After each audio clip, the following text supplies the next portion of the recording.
want answers. I want the truth. You can't handle the truth. Welcome to The Truth Hurts. This is your host, Sule Prince. Johnny, that really hurt. Whether you like it or not, sometimes the truth hurts. And you will know the truth, and the truth will set you free.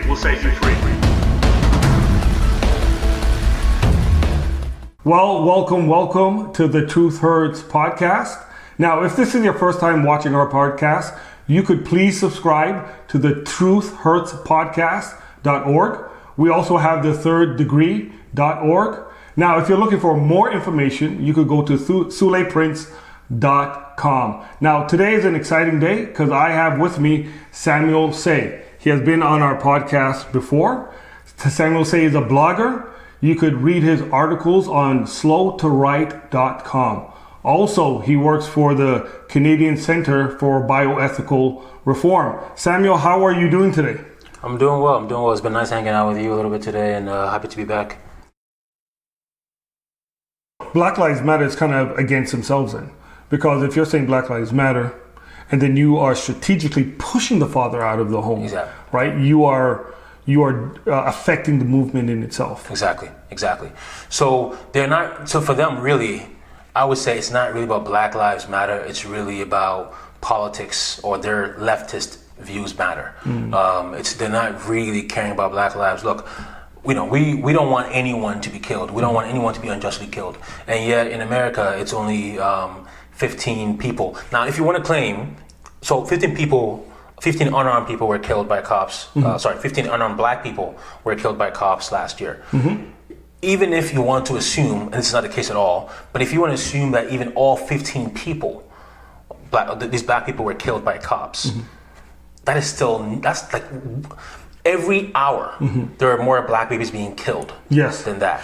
That's a very interesting point, because even if you look at those statistics, and I know about those statistics, at least 2 of those cops that did the killing were black themselves. Exactly. So that lessens the ratio of this idea that the white cops are coming against black individuals. One person said it's a genocide. Yeah. They use the word genocide. Yeah.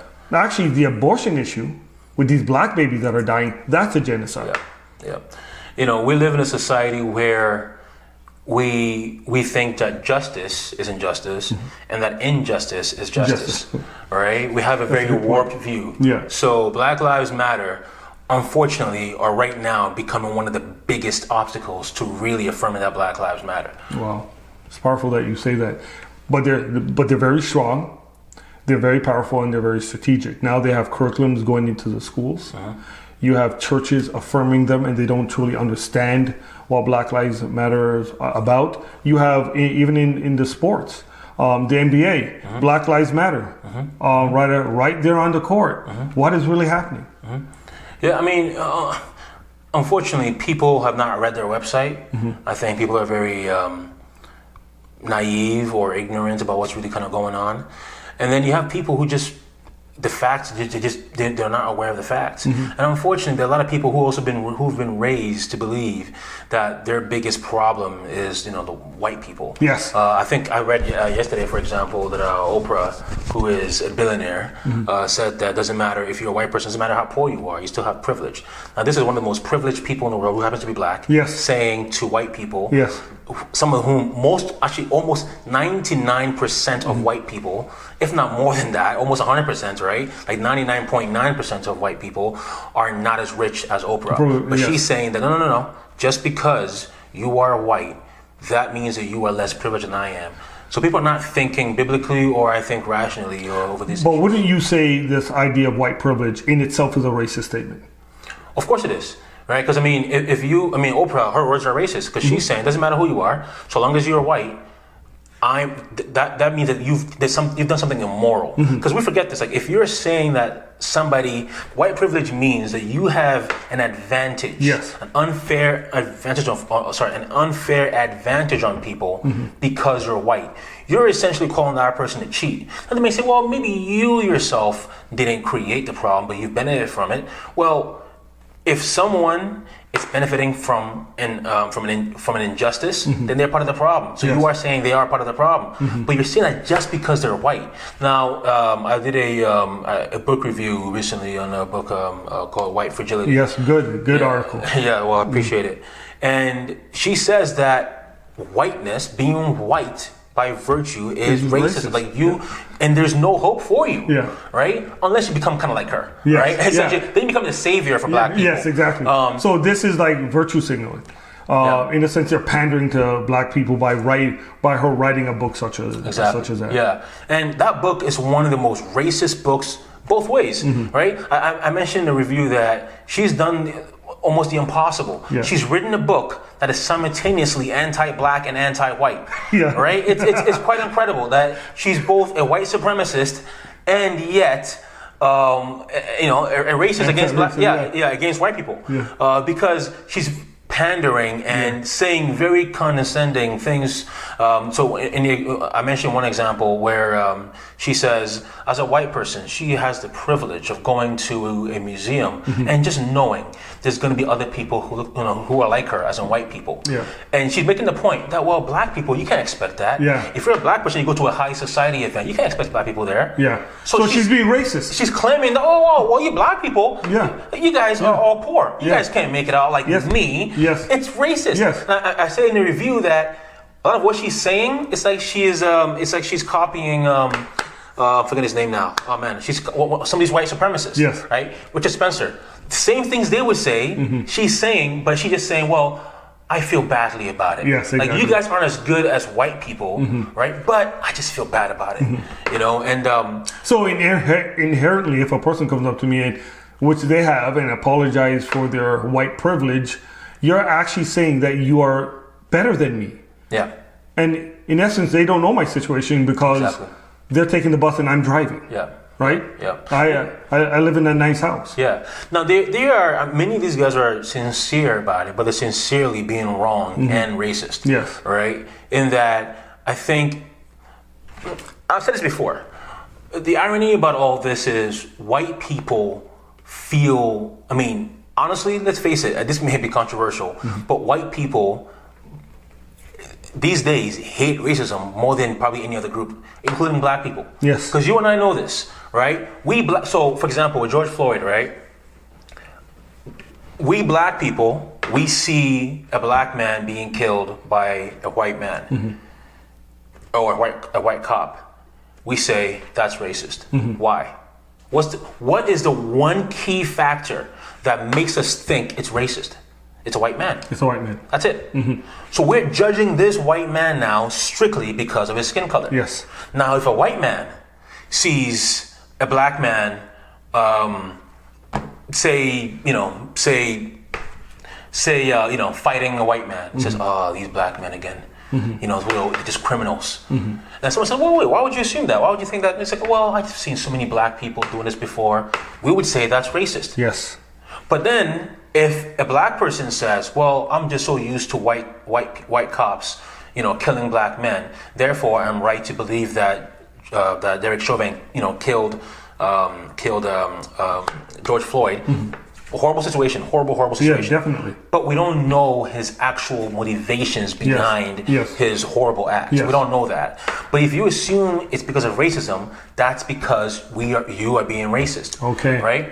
But the thing is, look, so let's talk today about reparations and all that. This is a good point you're going to make. You need to, I want people to hear this clearly. Yeah. So there is talk about reparations towards black people. Yes. Okay.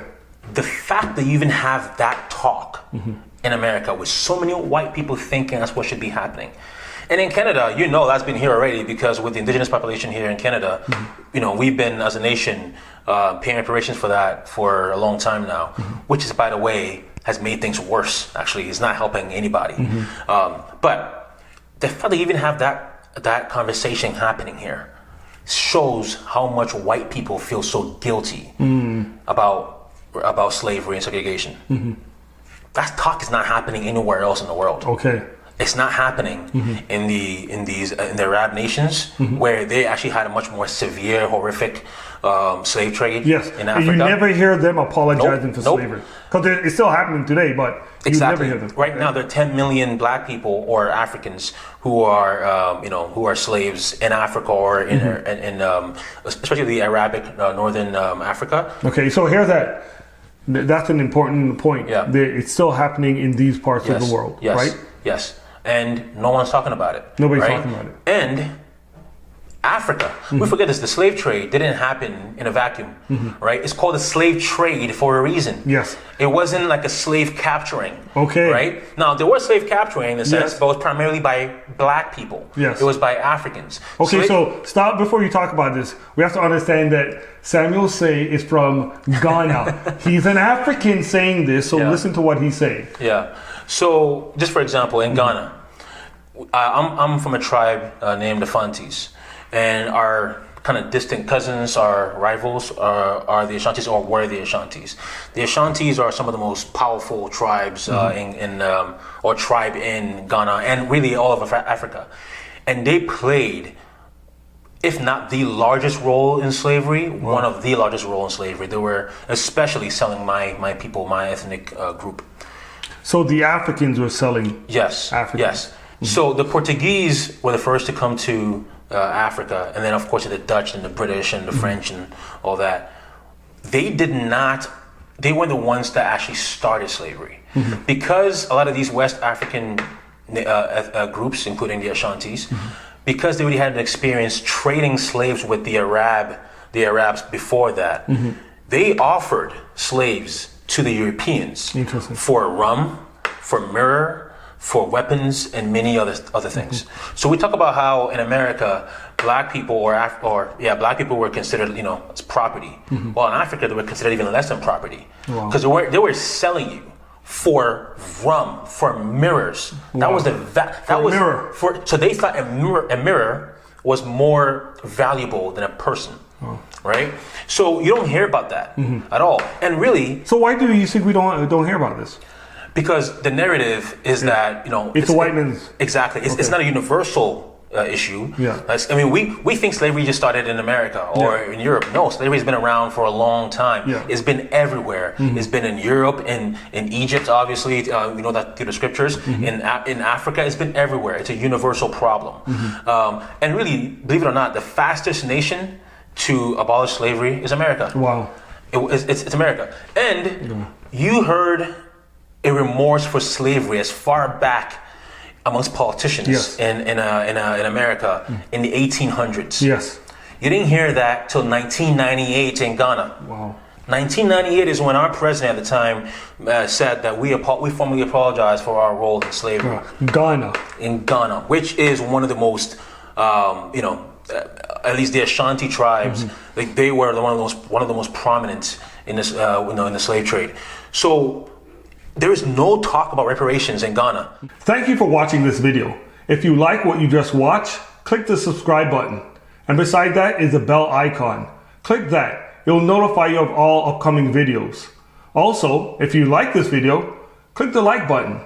But if you don't like what you just watched, you don't agree, that's okay. Go into the comments, leave a comment. Let's dialogue and talk. Thank you.